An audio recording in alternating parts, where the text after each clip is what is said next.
Welcome back. So we're going to see isomeric forms of the carbohydrates. So first of all, let us understand what do you mean by isomers. Isomers. So isomers are nothing. Isomers are atom having same molecular formula, but they differ in their structural formula. So it's very simple. They will be having same molecular formula, but their structural formula will be different. For example, if we say simplest triose means 3 carbon monosaccharide. It can have two forms. One form is called aldehydic form and another form is called ketonic form. Aldehydic form, aldehyde will be the main functional group, and in ketonic form, ketone will be the main functional group. Now, if you can find out their structural molecular formula, this is the structural formula. Aldehydic form, this is called glyceraldehyde and this is called dihydroxy acetone. So when we take example for glyceraldehyde is having how many carbon? Now let us figure out its molecular formula by seeing their structural formula. So how many carbon? 1, 2, 3. Okay. How many hydrogen? 1, 2, 3, 4, 5, 6. How many oxygen? 1, 2, 3. So this is the molecular formula of glyceraldehyde, C3H6O3. Now coming to this, what is the molecular formula? 1, 2, 3. How many carbons? 3. Hydrogen 2, 4, 5 and 6. So how many hydrogen? 6. And oxygen 1, 2, 3.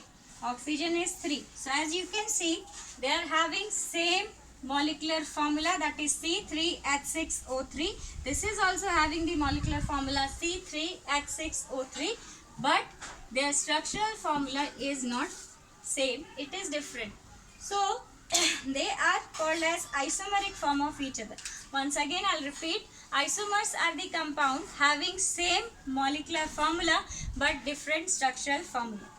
Now coming to the another question, how many isomeric forms are possible for a compound? So before going to that, let us understand another topic, that is called chiral or asymmetrical carbon. Chiral carbon or asymmetrical carbon. So chiral carbon or asymmetrical carbon, as if you consider this is a carbon atom. So if this is a carbon atom, valency of carbon is 4. Means with this carbon atom there will be attachment of 4 atoms. Valency of carbon is 4. So with the carbon always there will be attachment of 4 other groups or group of atoms. So as you can see in this particular structure, so if this is a carbon atom which is attached with 4 different atoms, and this is another carbon atom which is attached with 4 different atoms. So if carbon atom is attached with an atom X, Y, Y, okay, and another carbon atom which is attached with 4 different atoms. So when you are going to cut this particular carbon atom in any of the segment, if you go for, after cutting this carbon atom, you will not get a symmetrical atom. So it will be called as asymmetrical.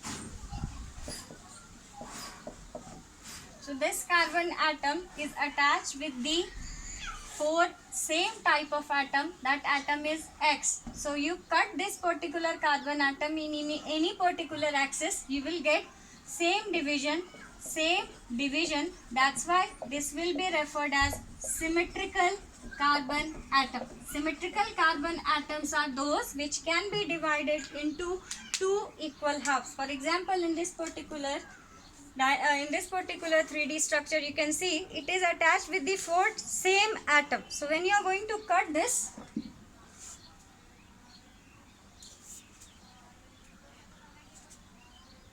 you will have equal division. Both the carbon atom will have same atoms. But when I take another example where it is attached with one atom X, another atom Y, another atom P and Q. So these are different atoms. When you are going to cut it, you are not going to get same division, because group attached with the carbon are different. So such carbon atom which is attached with the four different atoms or group of atoms which cannot be divided into two equal or symmetrical sections, they will be referred as asymmetrical carbon atom or chiral carbon atom.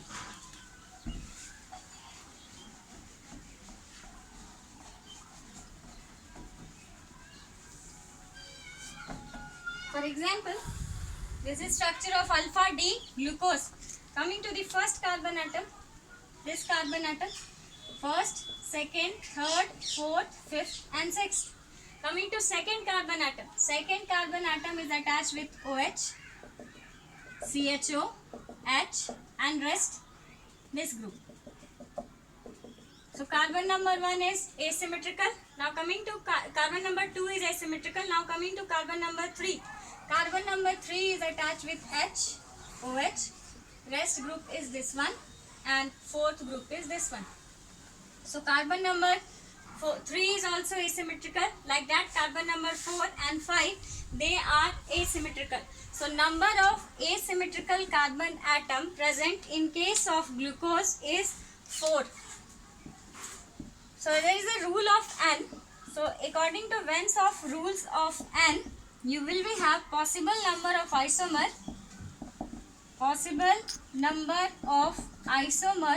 as 2 to the power n. 2 to the power n, where n is number of asymmetrical or chiral carbons. Things are very much clear. Asymmetrical carbon or chiral carbons are those carbon which will be attached with 4 different atoms or group of atoms. As they cannot be divided into 2 equal segments, so they will be referred as asymmetrical.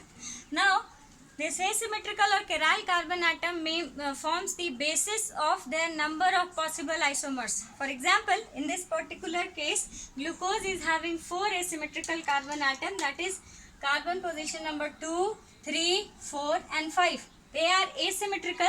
So possible number of isomers will be 2 to the power n, where n is number of asymmetrical or chiral carbon atom present. So possible number of isomers in case of glucose is 2 to the power 4, that is 16.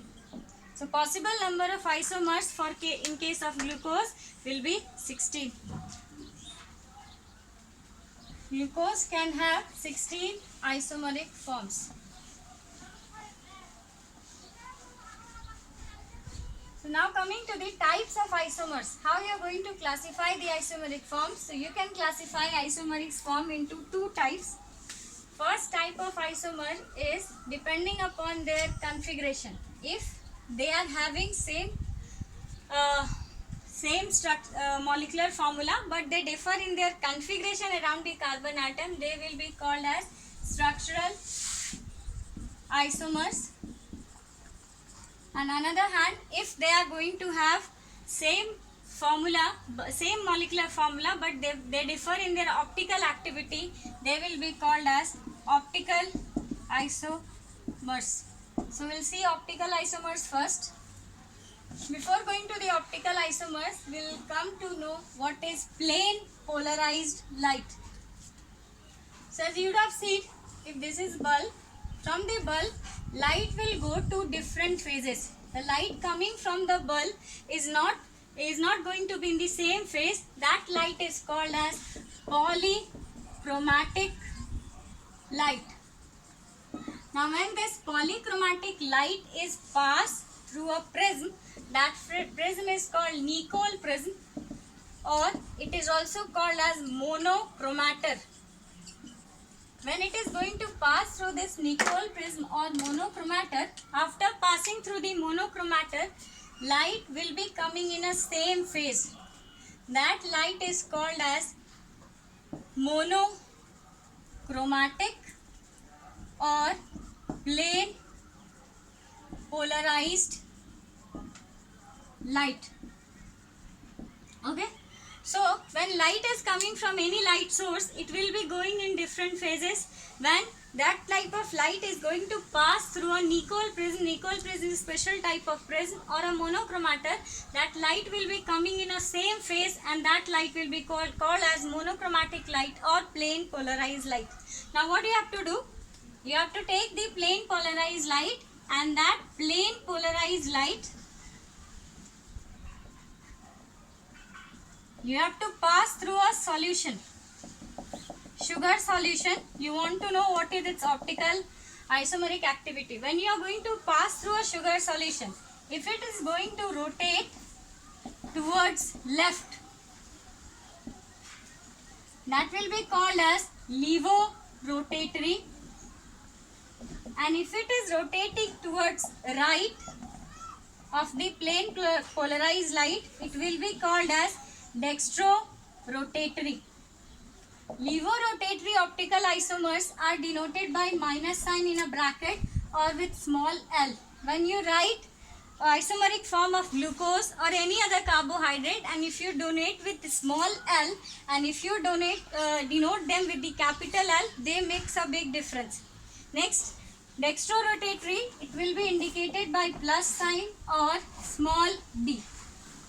So optical isomers are nothing. Optical isomers are those which are having same molecular formula, but they differ in their optical activity. Means after passing through the plane polarized light, where they are going to rotate towards left of the plane polarized light or rotate towards right of the plane polarized light, they will be referred as dextrorotatory and levorotatory. If they are going to rotate left of the plane polarized light, they will be called as levorotatory, shown by minus sign in a bracket or small l letter. If they are going to rotate towards right of the plane polarized light, they will be considered as dextrorotatory, denoted by plus sign in a bracket or small d letter. Now coming to another topic, that is called racemic mixture. So just consider a situation. What will happen if you are going to keep levorotatory form of an optical isomeric form and dextrorotatory form together? If you are going to keep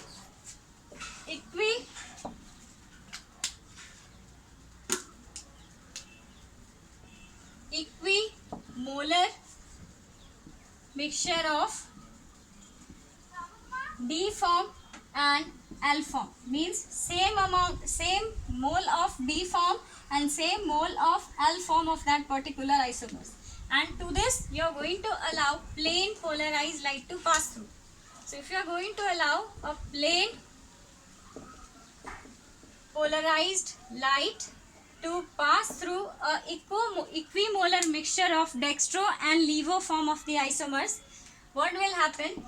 There is going to be no net rotation, as it is having levo form also and the same amount of dextro form also. So light will rotate towards left the same angle, and light will rotate towards right with the same angle. So after passing through the solution, you are going to have no rotation at all.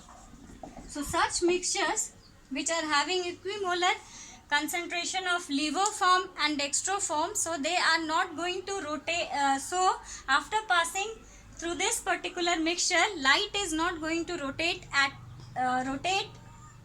So that will be called as racemic mixture. So if you are given a racemic mixture, from a racemic mixture, if you want to purify a particular component from this racemic mixture, if I want to purify D form, or if I want to purify L form, I want to separate D form and L form, I will be using various method. That method is called as racemization.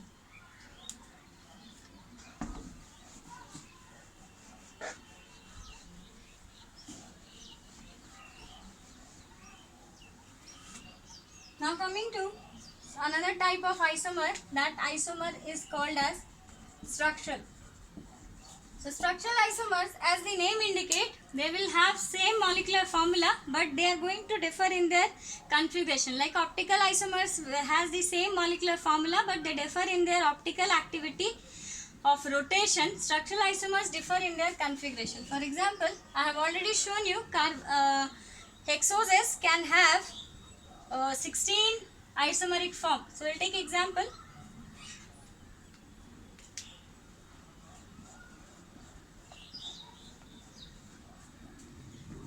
6,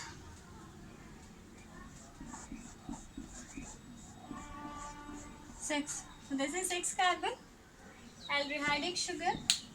This is also aldehydic sugar. Next, second position OH, H. Third position H, OH. Fourth position OH, H. Fifth position H and OH. Sixth position CH2OH. This is called